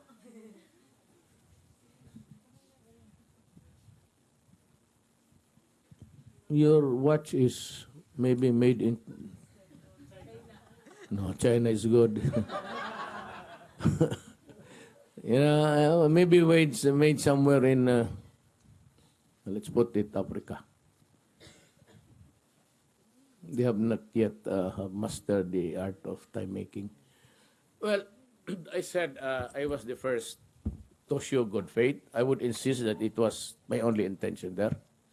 And it was reciprocated by a lot of ambuscades by the left. I really would not know whether it is true or false. I as of this time, my not mine, but the soldiers at my command actually, the soldiers are operating still in all places in the republic. I still have to, this time I will consult, I said, the military and the police. It would only be proper kasi nung nag-declare ako ng ceasefire, namatayan sila. So napahiya ako. O, sabi nyo, tignan mo, Mayor, ano ka kasi dyan. No? Tignan mo ngayon, namatayan kami. Ganon yan eh. So, it's a matter of, at the end of this story now, it's a matter of sincerity. Is it for good? Is it true?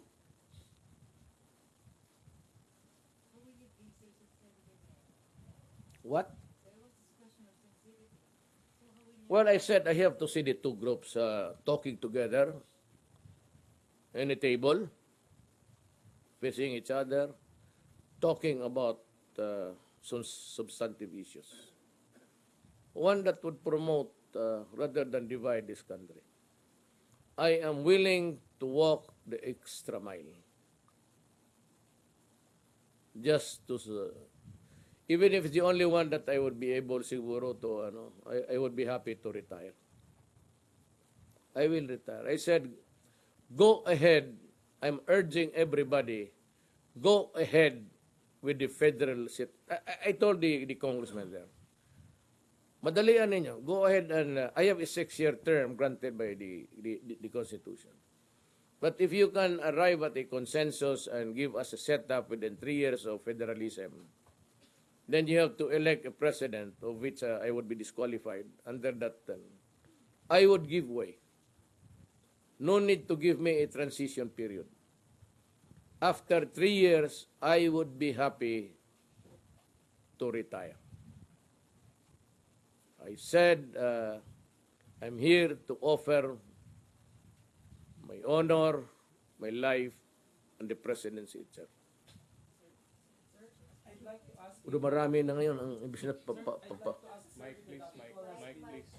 I'd like to ask if the DAPICOL has been investigated for possible operations of illegal drugs. Recently, there were 3 Chinese detainees killed. Were they involved in illegal drugs?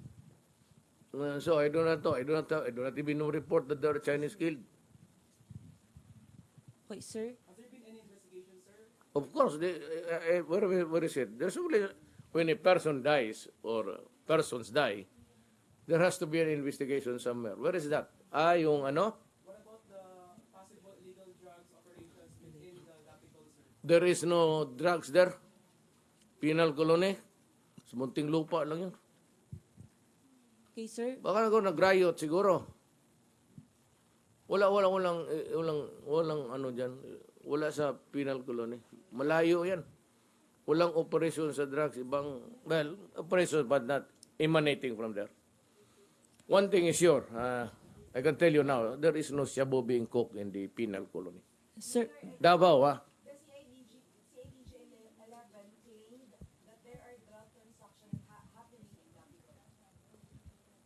Well, gustong pumasok, pero yung nagsabi nagluluto, no. Hardly. Wala kayo. Paano man i-deliver saan man? It's not being manufactured here. Baka siguro gamit yung puslitan, pero that would not be enough really to cause a riot there somewhere. There has to be some other reason. But I'll ask the police there. Okay, sir, going back to the left po, with the historical release of that Yamson couple, when can we expect more political prisoners to be released? And kumusta na ba talaga yung relationship with the government and the left, considering na binawi nila yung support against illegal drugs? Bakit? Nasali ba sila talaga noon rin? Well, I have not heard of any accomplishment carried out by the communists against the drug people. The closest that I can really link drugs is what happened in China before. When opium was sold to the Chinese population by the British, who had the exclusive franchise of. Whether it took many centuries to correct that because a lot of Chinese were also hooked into opium use, addiction. Itong sa ano yun? Tiamson? political prisoners po, Si when can we Tiamson? expect more po? Ganito yan. Tama na muna yan. I released 20. Now, if you think that I will release all prisoners in PAs already in custody, wag na lang tayong mag-usap kasi release naman sila. Ano pa ang baraha ko? Wala na. O di, peace na lang. Total, na-release naman kayo. Yung mga ang gusto ninyo. So what is there to talk about? The only thing is that when is the time of surrender? Do you want this republic to surrender to them? Or the NPA is the communist surrendering to us? No, I will not release yung key personalities, like the Tiamson. Iyon ang nagdadala. They are really the ones there. Sir, everybody's asking, can you see an away-bati relationship between the left and the government? Kasi parang ganun yung nangyayari. Left and And the government, and you, and your administration, parang away-bati relationship yung medyo Okay ba? nagaganap. Marami man akong sundalo. Ano ba problema niyo? May aeroplano ako, may Navy ako, Air Force, may police pa ako. No. I'm really very comfortable with the left.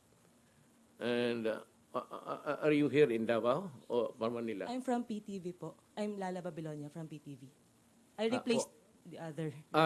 You're now based in Davao. No po, for 15 days lang, rotation. Well, because if you're a Davao journalist, you would know that I go in and out of. I usually bring the communists would always invite people from media to witness the turnover of a captive soldier or whatever. I just want to be there to talk to them. The last time that we had really a confrontation, it was a shouting match many years ago. But in Inday, the mayor had hers also one time. Comfortably ako, we're not really. I said, I am a left center ako. I believe in the aspects of socialism.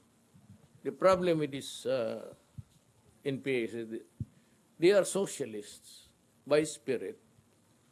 But the problem is they organized a party, the Communist Party of the Philippines, with only one objective, to seize power by armed struggle. That is not acceptable to me at all. I told them that there was this party that they were trying to organize right after Aquino won the presidency. And it was called the Partido ng Bayan. Well, I and Bebot Belio went there to join because we said we believe our philosophy, ideological lines run along that line. Socialism but when I noticed that the hardcore were coming in, I told Belio na we better get out. It's not what I really wanted for my country.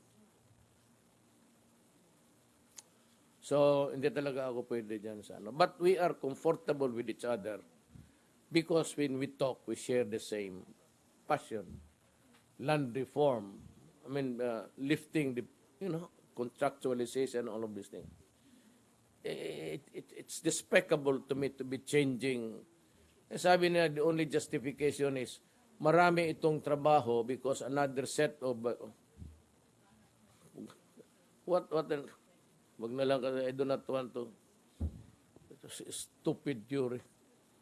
There was no security of tenure for Filipinos. We spend millions to train them sa TESDA. And when you find job for the first time as a carpenter, the next job he would get is an electrician. So when he was programmed to be an electrician, he ends up being a driver. So he does not acquire the expertise that he was trained for at the expense of government. And then even you go out of the Philippines, there's always it's 2 years experience. So, Mayor, last point of clarification. Secretary Duterte just announced the restoration of unilateral ceasefire. yes, sa August 21. So ngayon, 21 Mayor. Di dyan, kanina, kahapon pa yan. So restored siya, sir. That statement was given yesterday. But August 21 na ba kahapon? Ito. It will take effect on 21 according to the statement. 12 midnight po. Kanina. As of now, effective na I siya. have to talk to the armed forces and the police. Sir, sorry, my... Sila yung namamatay, sila yung nagipag-away, tapos hindi mo bigyan ng importansya. Yes. Sir, just to follow up again on the phone calls, can you just at least please describe the conversation, sir? No. Of course not. Sir? I only listened to it once, but what I mostly heard were lovers talk. I am sure you would not be interested to hear it. Sir, Because chismosa ka talaga pagka ganun. Sir, I just have a quick question, sir. On the Napoles case that you would like to have... To revisit? No, sir. To have a second look on it, sir. So How do you revisit, I plan said. to start it, sir? Thank you. What again? Yung Napoles case, sir. Yes. You plan to have a second look on it? Yes, How I do you said, plan? let us revisit. Maybe I'll have something for the Filipino too. Kasi, alam mo, ang hinahabol natin ito, graft and corruption. I thought we were agreed when you voted for me. I know you voted for me. Because lang. I know you voted for me. And our deal is that we have stopped corruption, drugs, and criminality. So it is just maybe where the Pandora's box really is itong kanya. She started to say that you could have just go ahead with your Bakit pangalanan mo pa ako, o do you, Duterte, you follow me? Which means, sundan mo itong investigasyon. So I follow there. Now, I stumbled again on ito. Isali mo na sa investigasyon to.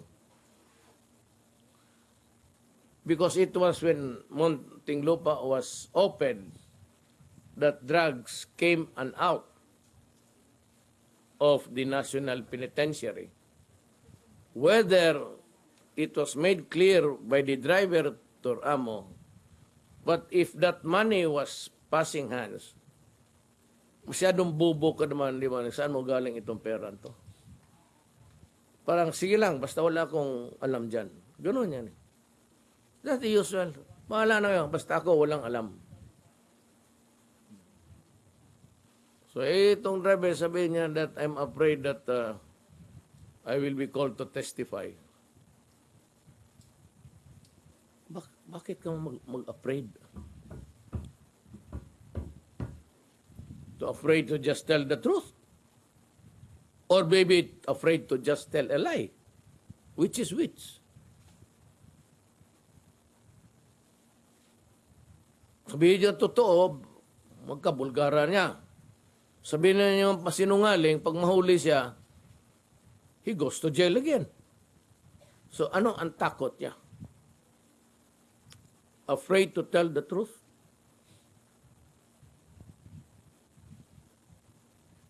Or maybe to deny the truth? Sabi lang, patawa ka, o di sige. O mayor ako. Di ba sabi nila, gusto nila ko investigahin sa Congress? Go ahead. Call me and I will. So, what's wrong about giving orders to shoot to kill? I cannot give an order, shoot, but be sure that he's alive. Oh, shoot, but make sure that he's alive. And then the police would just say, I'd rather shoot you, Mayor, for giving us a stupid instruction. Wanted, dead or alive. Yeah. If you die there, you're wanted, oh, okay. If you're alive, then explain to me why you did this thing. You cannot blow it by just... Those words were not invented by the Filipinos. Remember. Those words were invented by the marshals, the cowboy marshals of the United States. Reward, shoot to kill. Then we copied it. We are bad. They are good. They never made an apology for teaching us the words shoot to kill, reward. We got it from the movies, and they sometimes use it against the terrorists. She's danger. Would say that be careful because he's in danger. He's got firearms. So sunod-sunod lang tayo ng Amerikano, tapos tayo ngayon ang masama. What just was you gave the orders to shoot to kill. Yes, but because the Americans use it, why can't I use it? They taught us English to understand words, so we understand it to be this way. Shoot to kill. Or maybe I will just make a deviation there. Sure, but shoot, but be sure he's alive. If he's dead, you get into the newspaper, then UN will come again and ayaw ko kasi because, you do not do that because you are interfering in the sovereignty of a country. I am now really very serious. Do not take away by just giving a stupid explanation because you are infringing into the territory of the sovereignty of the country.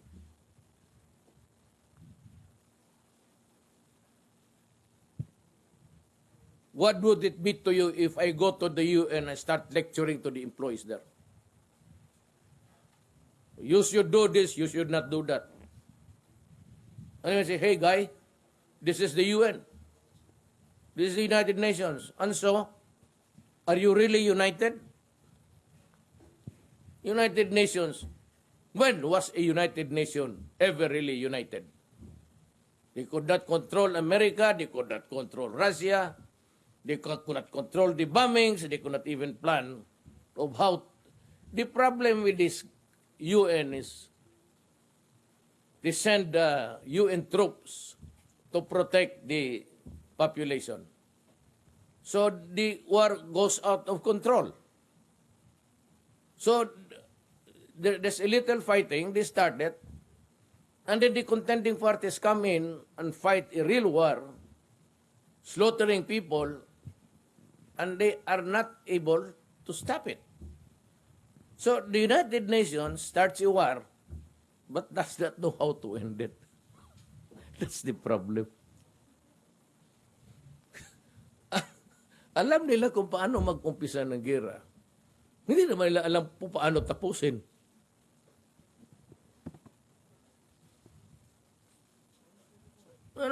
When Iraq was being invaded, on the very slim excuse that there were weapons of mass destruction, they were not able to stop the United Nations. Maybe you're guessing, guys. The truth has really come out. There was none at all. So, what happened to the country? The United Nations never stopped it. It allowed a war to start. Now they are climbing here and there to stop it. And you come and interfere in my country because there are now criminals killed or even people killed. There is not even a judicial finding that these guys were innocents or these guys were really the gangster. And you just count the bodies there and say that, the United Nations must come in. My God, do you really know what you are doing? Isinali pa sa yung presidente to give a word because you rely on the NGOs. And there is a lady there who keeps on also prodding people. Pilipina yan, nandyan sa United Nations. Nagbibigay ng intriga. At tapos, ito namang newspaper na pick up,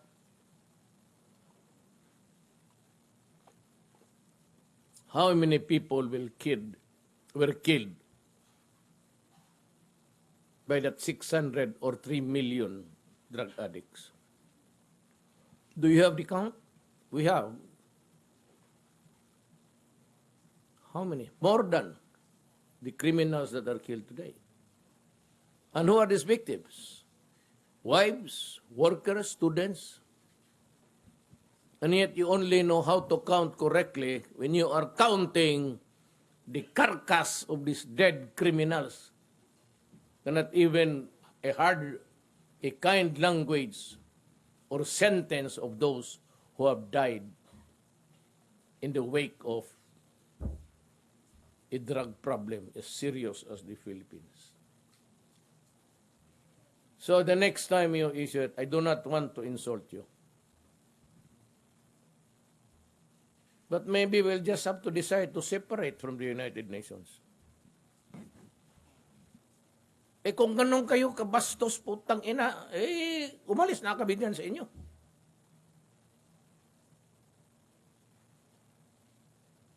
So take us out of your organization. You have done nothing, anything also. When were you here the last time?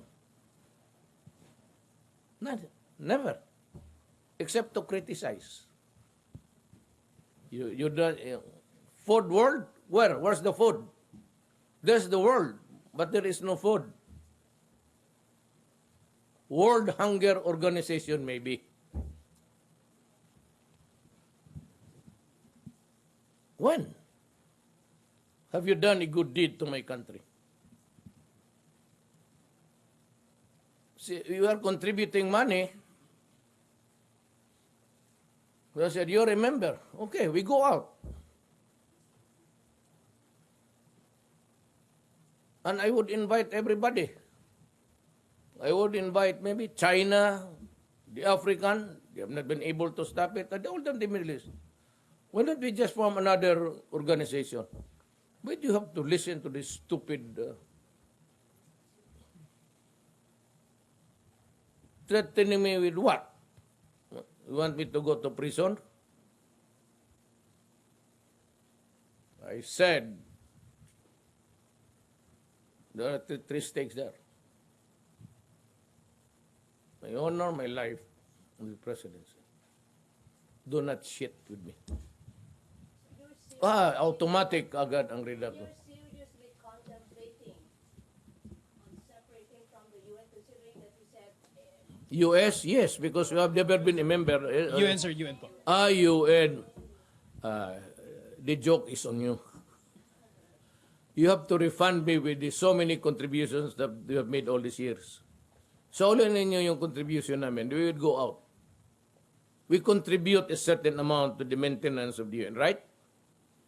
You return the money to us and we will go out. I can build, with that amount, I can build so many rehab centers all over the country. But there was a time, I think, that a few countries really contemplated of going out. One was China. I do not know what's inside their minds now. But because it's an affront when you do that. If it is really the Congress or the people of the Philippines would say that I am not doing enough, I would verily accept that to them. But you do not just throw that kind of allegation or statement without coming even here to just relying on the reports of the newspapers. That's what you do. That's what you do. Newspapers and these tabloids. And you make criticisms against the... Remember that I'm not a mayor anymore. I represent the country. Kindly do not do it. So I'd like to talk to that said alleged expert of the UN. I demand that he comes here. Or if he wants, we can go somewhere else to a third country. Let him talk to me and let him face me with hard facts. Not newspaper clippings because,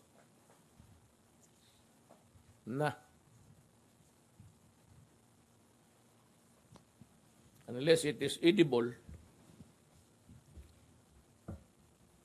you do not do that to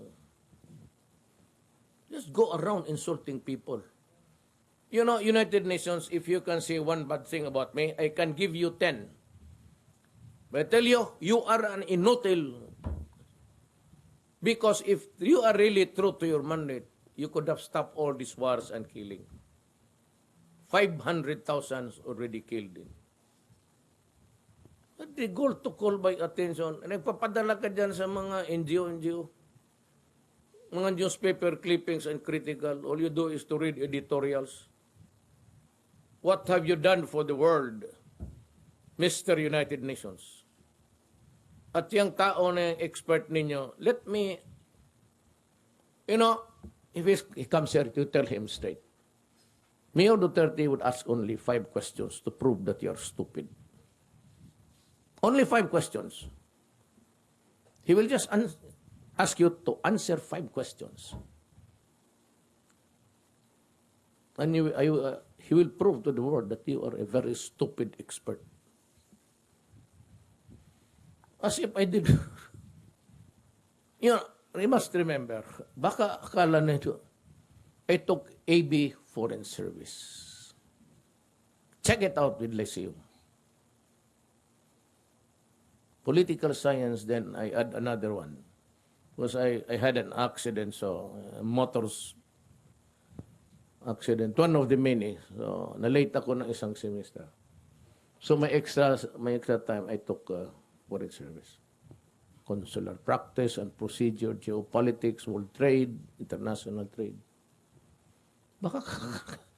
Baka ninyo kayo putang ina. Uy, mga ulol. Let's have a debate. Hindi nga ninyo ma-enforce yung mga order ninyo dyan. Ninyo mga tapos-tapos yung patayan. Then you worry about the lives of criminal, or the bones of the criminals piling up. And so, how about the bones of the other guy on the side? Those who were killed innocently. Had we not stopped it, so the count will continue in favor of the criminals.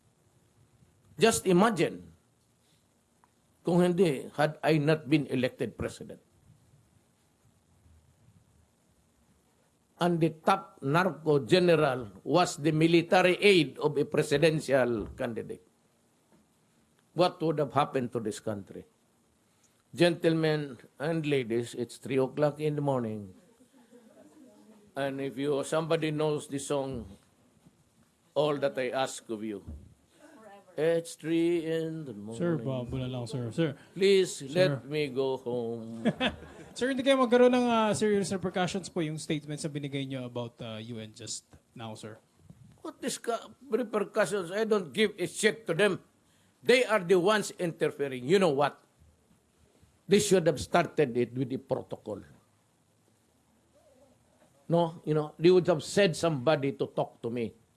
Or at least the rapporteur. You do not go out and just give a shitting statement against a country. What repercussions?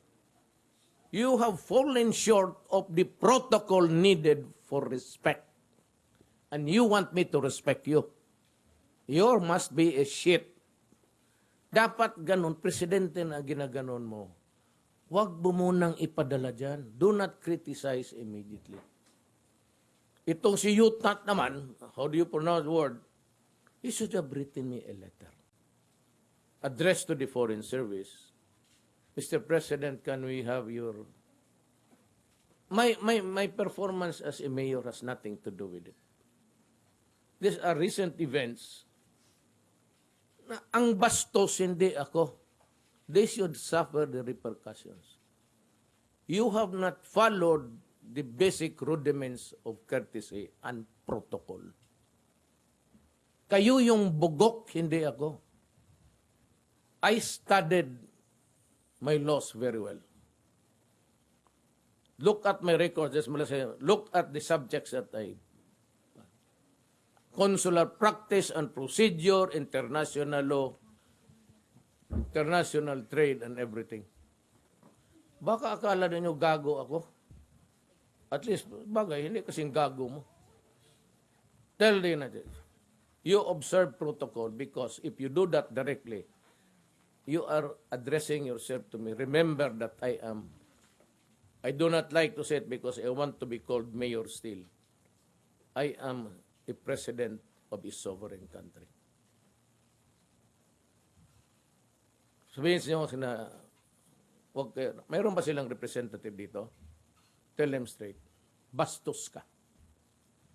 An American? Indian? Chinese? Filipino? Or what? America. Tell this American, show your respect first. Show your respect. Because sabihin ko, let's start to criticize him. Why are you Americans killing the black people there, shooting them down when they are already on the ground? Answer that question. Because even if it's only 1 or 2 or 3, it's still human rights violation. God damn, you tell that to that American there. Or better still, tell him that I will pay him a visit if there is time. You just tell me where I can find him. So, the mayor is asking where can he see you. Ako pupunta doon.